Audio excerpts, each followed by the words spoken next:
Okay, in this video I'm going to give an introduction to error coding in EDC15 ECU files.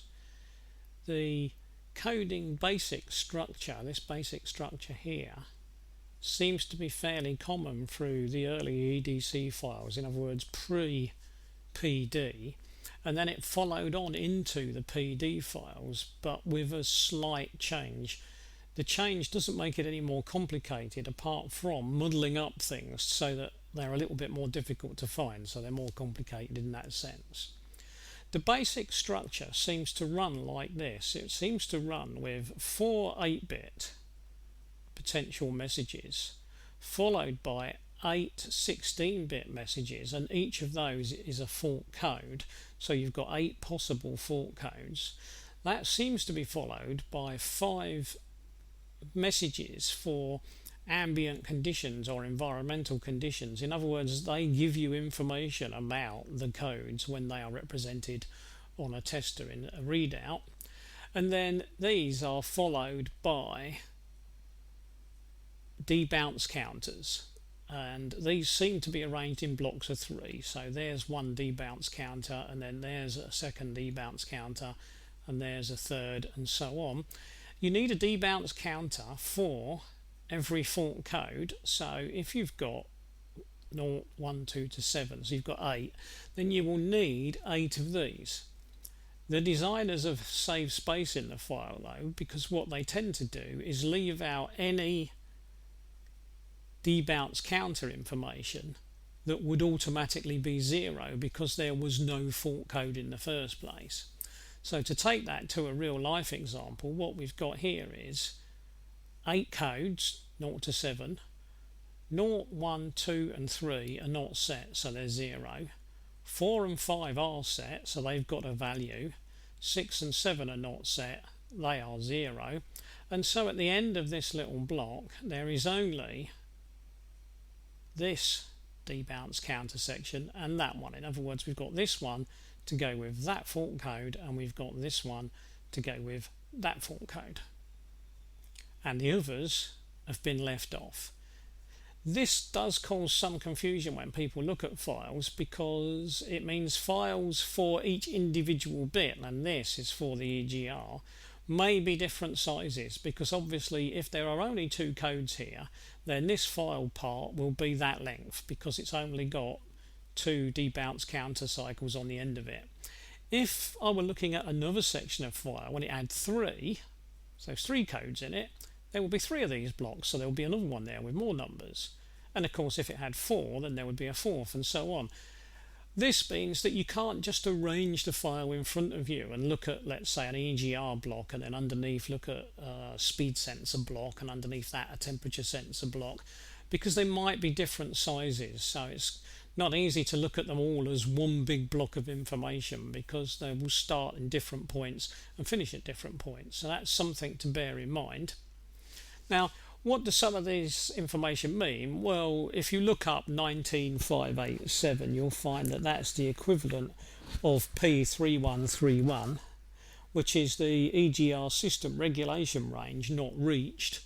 And this is the exact same one, but the opposite. In other words, it's the range exceeded. So these two just tell us they are the codes for EGR reading as measured by MathFlow not being correct. It's either under reading or over reading. So a particular value is not being reached. The other codes are not present, so we're not looking at those because there aren't any other codes in there on this particular file, but there might be on other files. And then we've got these 5 conditions which help give information about those codes. And these conditions are very difficult to pin down, but I'll give you what I believe they are. I believe that this one here describes engine speed in revs per minute. This one is the current injection quantity in milligrams per stroke. This one is the set point value for EGR regulation. This one is the current value for air mass in milligrams per stroke, and this one is the EGR actuator in 0.01%. In other words, it's telling us that you use 0.01 and it's a percentage when it's displayed. So this information here is used to allow the tester to display the information in a format that makes sense. And this information is used so that the correct description can be picked up to go with whatever description is going to be given for the code. So we've got a code, a description for the code, and some conditions that go with the code for whatever information is being given. That brings us on to a couple of other things that go with this. The obvious thing, obviously, is the debounce, which I've already mentioned. If we pick one, let's just pick that one there. There's a fault code. There are the debounce conditions that go with it. And what this is saying is that the counter has a final value of 65535, which means that if the counter was running and it was a time counter, so that was a time in microseconds, which is what is usually used, it's quite possible that that value would never ever be reached, in which case this fault code would never be set because the count would never actually happen. And here we've got a healing counter, and that's likely to be microseconds again, and it's going to stop at 48. In other words, the healing will be considered healed in 48 microseconds. Well, if that's the case, you might as well call that instant, in which case what we've got is a fault that will instantly heal. They could have set it to 0 and then obviously it would be instant. But if we look at it that way, then what we appear to have here is that fault code will never register because the count will never get completed, and even if it did register, it would instantly heal anyway. So it would appear that that fault never occurs. But what we've got here is what I believe is the event counter. And so what I think happens here, and I could be wrong, and people are welcome to contact me and tell me I've got this bit wrong, but what I believe happens here is that these events are being counted. And so the 17 is the event counter. And so when this has counted 17 occasions or more, then a fault code will be logged. For this one, I think we have exactly the same situation. The fault will never occur time-wise because the time is too great and will never actually reach that time. If it were to occur, it would instantly heal because 48 is such a small number, but we have got a count of 49. So again, I think that what probably happens is, having counted to 49, as soon as we go over 49, this one will be flagged. Now, I could be wrong on this because it's very difficult to pin these things down. Right. Now, prior to that, there are just 4 other little codes. These often look like 2 codes because if you were looking at this whole thing in 16-bit, these 2 here would be one 16-bit code and these 2 bits here would be one 16-bit code. So you need to look at these 2 positions in 8-bit, and then of course you end up with 4. Now, what I believe is that this particular one isn't used, and so the number in it is immaterial. Now, the file that I pulled this from had 195 in it, but I don't think the number in there makes any difference whatsoever.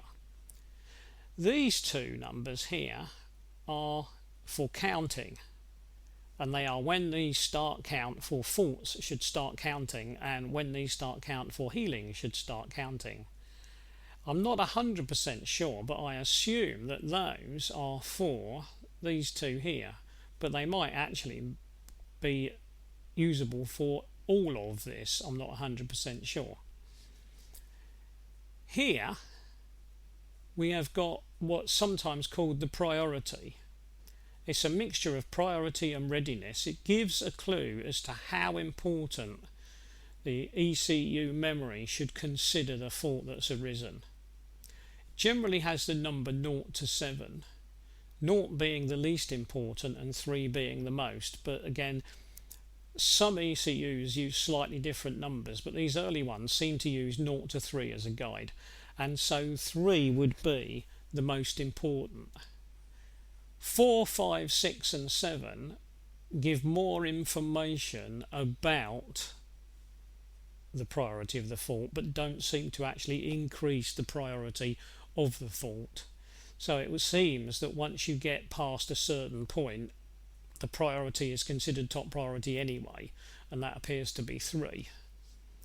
It looks, as far as I can make out, that if you have a value of 0, the mill light, the little red light, won't come on. If you have a value of 1, it will come on, and if you have a value of 1, it still won't come on. If you have a value of 2, the light will come on, and if you have a value of 3, the light will come on. So that appears to be the way it works, but again, it may be slightly different from file to file because I haven't looked at every single file that I can possibly look at to see. Right, now, as I said, this is roughly how the system works. What I will do in another video is go back to the PD130 and look specifically at the PD130 and how changes might be made, but I thought it'd be important to get a rough idea of what is going on here before we move on to what changes might or might not be made in a file. So I'll stop there.